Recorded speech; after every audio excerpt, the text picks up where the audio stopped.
Welcome to this how-to headstand video where I hopefully teach you how to do a headstand. My name is Heather. This is Yoga with Heather Yule. Today we'll do a little bit of a warm-up. Headstand requires some work from our shoulders, our frontal plane, our back plane here. So we want to make sure we do a little bit of a warm-up. As for props, if you have a block or two, maybe a chair, a wall, a couch, you can get really creative with a headstand, so I'll walk you through those when we get there.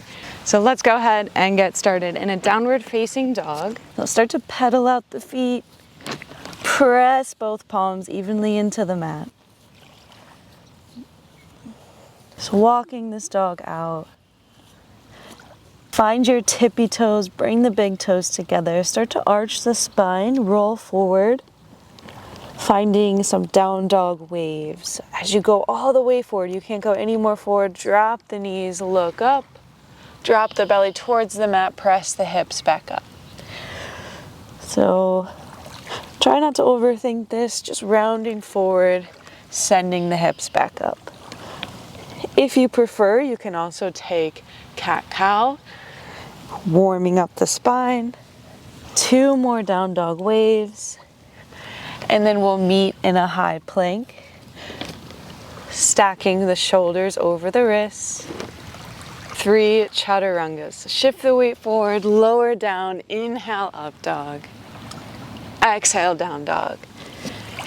2 more times, round forward like you're in wave, lower to low plank. Breathe in, shine the heart forward. Downward facing dog. 1 more time, feeling this in our shoulders, lower down. Breathe in, look up. Downward facing dog. Drop the knees like you're coming to a tabletop, but hover, hold.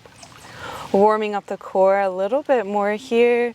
Right knee just above the right elbow, tap back towards center. Other side, left knee above the left elbow. Get a couple more taps each side.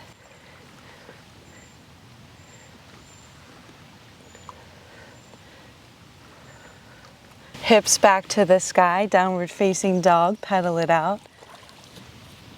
Drop to the forearms, we'll find dolphin plank. You can clasp the hands together or leave the palms flat on the mat. Big toes touch, see how far you can walk those toes in.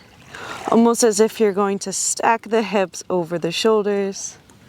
Lift the gaze, look towards the hands, shift the weight forward. Come back, that's 1. Let's do 5 more. Warming up our shoulders.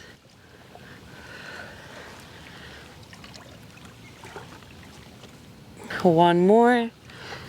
And we'll be back in a seated position. If you don't feel warmed up just yet, take that flow a couple more times through. Otherwise, let's jump into why we're here, headstand. For the first tip, which includes our props, it's really important when you're just starting out to elevate the feet. So maybe you have a block or two and you place your feet on top of that, or you have a couch behind you, you put your feet on top of that, or maybe even a chair. As for the wall, it can help to have the wall in front of you. That way, if you're fearful of falling back, you know something will catch you. And then as time moves on, you build up your confidence, you understand the mechanics of this pose a little bit more. You can move away from the wall and maybe let go of that fear of falling. I'd say that would be my tip number 2. And allow yourself to fall a couple times to feel what it's like so that you know there's nothing to be scared of. Clasp your hands like this, kind of making a cup with your hands. Forearms rest on the mat like we're in dolphin pose. Drop the head so that your gaze is towards your knees, and then that cup of the hands is going to go somewhere on the back of your head. And then tip number 4 here, pay close attention to this one. It's really common that people want to put most of their weight in the top of their head in a headstand pose, but really the majority of your weight, like 80%, is going into your forearms and your shoulders, and just that other about 20% is on your head. So think about that as we're dropping the head into the hands. Now remember, whatever prop you have behind you, start to stack your feet on top of it, right? And then we lift the hips like we're in that downward facing dog. Now you can test this out. Maybe your prop isn't close enough and you need to move it closer. How do you know? Your hips need to stack over your shoulders as much as you can. That is like number 5 tip. So we're trying to get the hips in line over the shoulders. Notice how when I move that block, that prop closer to me, I was able to stack a little bit more. All right, tip number 6, once you get here and you have that weight evenly distributed in the forearms and the head, bend one knee and float that other foot off the block. Don't even think about bringing it up yet, just let it hang out and then come back to the block. Find that on the other side. So bend in that opposite leg, stacking the hips over the shoulders.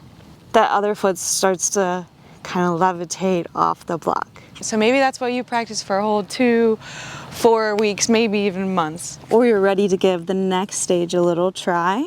We bring one knee in, we float the other foot, but now we bend at the other knee and we hang out here. We don't lift the legs yet. We just focus on what it feels like to have the whole weight rested on the forearms and the head and the hips stacked over the shoulders. You can even bring the feet together if that's more comfortable. And you practice this for however long you need, just like the first one. And then when you feel ready, start to slowly bring those legs straight up overhead. Trusting the wobbles, that's a big part of this. You're going to wobble, you're going to feel like you're going to fall, but just keep your gaze locked in at a center point. Steady your breath, stay strong through the core, and when those feet are stacked over the hips, squeeze the glutes a little bit,